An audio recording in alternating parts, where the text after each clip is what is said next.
Good morning, dear student. Today I am going to explain the topic sublimation. In your book, in your NCERT, it is given in the topic 2.3.4 in the page number 20. So let's start. First of all, try to understand what is sublimation. Sublimation in our daily life, some examples I am telling you from where you will observe the sublimation process. Sublimation है क्या, पहले ये definition समझिए, फिर example से समझिए कि sublimation हम लोग किसको कहते हैं. ठीक है. Sublimation is a process by which solid converted into a gas without passing through the liquid state. कभी भी आप सॉलिड को डायरेक्टली गैस में कन्वर्ट होता हुआ देखेंगे, हम लोग उसको सब्लिमेशन प्रोसेस बोलेंगे. वो लिक्विड स्टेट में ना आए, डायरेक्टली सॉलिड से गैस में कन्वर्ट हो जाए तो हम उसे सब्लिमेशन प्रोसेस बोलेंगे. Clear? Now see some examples related to our daily life. Suppose we are using a air freshener in our toilets, right? They are in solid form. If you remember, they are in a solid form, right? And the solid is slowly converted into a pleasant smell in the toilet over a certain period of a time, and after that they will disappear. Means you are not saying that they are converted into a liquid state. Means they are directly converted from the solid to the smell, means vapor state, right? Similarly, second example I want to tell you, if you have heard about mothball, like naphthalene ball, have you heard about that? Okay, when you put a naphthalene ball for some time in any almirah or in between the cloth, after some time when you go and observe that naphthalene ball, its size will be reduced or it may be disappear. So where this ball will went? Actually, this ball when you put in the almirah, it in a solid form, but after some time it is converted into a vapor state because of this smell of a naphthalene. How the smell will come? Because it is now in vapor state. That's why smell is there. When it is converted into a vapor state, then no insect can come near the cloths. That's why we are using a naphthalene ball, that it can be sublime over the time, and because of a naphthalene smell, no insect will come near our cloth. Okay. Another most familiar example we are using in our daily life is a camphor, Kapoor. हम लोगों के daily life में पूजा घरों में Kapoor use होता है, right? Kapoor को क्या होता है? कपूर हम लोग जब मार्केट से लेके आते हैं तो वो सॉलिड फॉर्म में प्रेजेंट होता है, राइट? लेकिन जब हम उसको बर्न करते हैं तो उसमें आप लोगों ने देखा होगा, कपूर कभी भी लिक्विड स्टेट में कन्वर्ट नहीं होता. कपूर डायरेक्टली सॉलिड से गैसेस फॉर्म में कन्वर्ट हो जाता है. ये एक सब्लिमेशन प्रोसेस है, राइट? इसी तरीके से have you heard about dry ice? Dry ice मतलब वो आइस नहीं जो हम लोग अपनी आँखों में वाटर वाली आइस की बात कर रहे हैं, वो नहीं है. Dry ice means carbon dioxide जब सॉलिड फॉर्म में हो जाता है तो हम उसे ड्राई आइस कहते हैं. सॉलिड CO2 को हम ड्राई आइस बोलते हैं, राइट?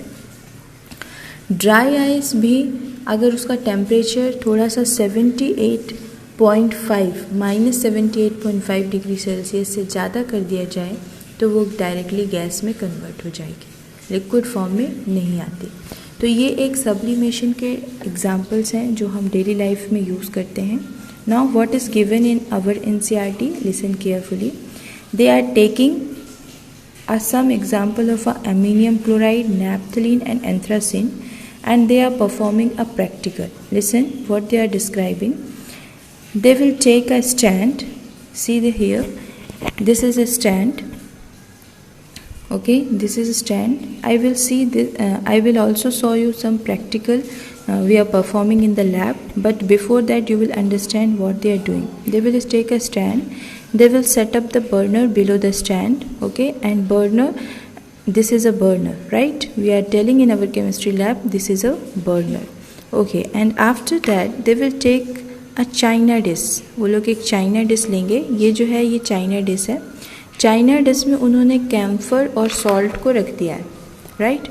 कैम्फर रख दो या फिर नैप्थलीन रख दो या फिर अमोनियम क्लोराइड रख दो, कुछ भी रख सकते हैं सॉल्ट के साथ जो वोलेटाइल कंपोनेंट है। वोलेटाइल कंपोनेंट मतलब जो इवापोरेट हो सकते हैं, जो गैसेस फॉर्म में कन्वर्ट हो सकते हैं, जो उड़ सकते हैं, उसको हम लोग कहते हैं वोलेटाइल कंपोनेंट। तो यहाँ पर हमने सॉल्ट के साथ वोलेटाइल कंपोनेंट्स को रखा और उसके ऊपर उन्होंने एक इन्वर्टेड फनल रख दिया है। यहाँ पर देखिए, ये इन्वर्टेड फनल के माउथ में उन्होंने कॉटन प्लग को इंसर्ट कर दिया है। कॉटन प्लग को इंसर्ट करने का रीज़न क्या है? रीज़न ये है कि अगर इन्होंने हीट करना स्टार्ट किया तो धीरे धीरे करके वेपर अगर निकलेगी तो वो आप लोग ऑब्जर्व नहीं कर पाएंगे। लेकिन कैम्फर कॉटन प्लग को इंसर्ट करने के बाद वेपर सॉलिड जो है वेपर में कन्वर्ट होगा, लेकिन इन्वर्टेड फनल से बाहर नहीं हो पाएगा।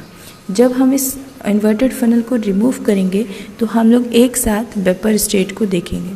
तो हम लोग इस तरीके से ईजिली ऑब्जर्व कर सकते हैं कि कैसे अमोनियम क्लोराइड या फिर कैम्फर या फिर नैप्थलीन जो है वो सॉलिड से गैसेस स्टेट में कन्वर्ट हो गई और सॉल्ट जो है वो अपने चाइना डिश में ही रहा। चलिए देखते हैं ये प्रैक्टिकल की हेल्प से केमिस्ट्री लैब में इसको कैसे परफॉर्म किया जाता है।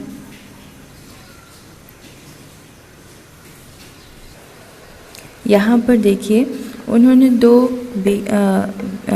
चाइना डिश लेके उन्होंने सबसे पहले उसे स्टैंड के ऊपर रखा। ये सेटअप देखिए, उन्होंने एक बर्नर लिया। बर्नर प्रैक्टिकल लैब में आपको ऐसा मिलेगा। ये बर्नर है, ठीक है, ये बर्नर है। ये बर्नर के ऊपर स्टैंड रखा हुआ है। स्टैंड के ऊपर उन्होंने एक वायर गॉज रखा है जो कि वायर से मिलके एक सीव लाइक स्ट्रक्चर, छन्नी जैसा स्ट्रक्चर बना हुआ है, ऐसा होता है, ठीक है। ये जो यहाँ पर दिख रहा है ये रखा हुआ है और उस वायर गॉज के ऊपर उन्होंने चाइना डिश रखा है। ये आपकी चाइना डिश है। ऐसे आपको केमिस्ट्री लैब में चाइना डिश मिलेगी। उन्होंने दो कंटेनर लिए। उन कंटेनर में एक में उन्होंने सॉल्ट ले रखा है, दूसरे में उन्होंने अमोनियम क्लोराइड ले रखा है। नाउ अब ये अमोनियम क्लोराइड और चाइना डिश को क्या करने वाले हैं?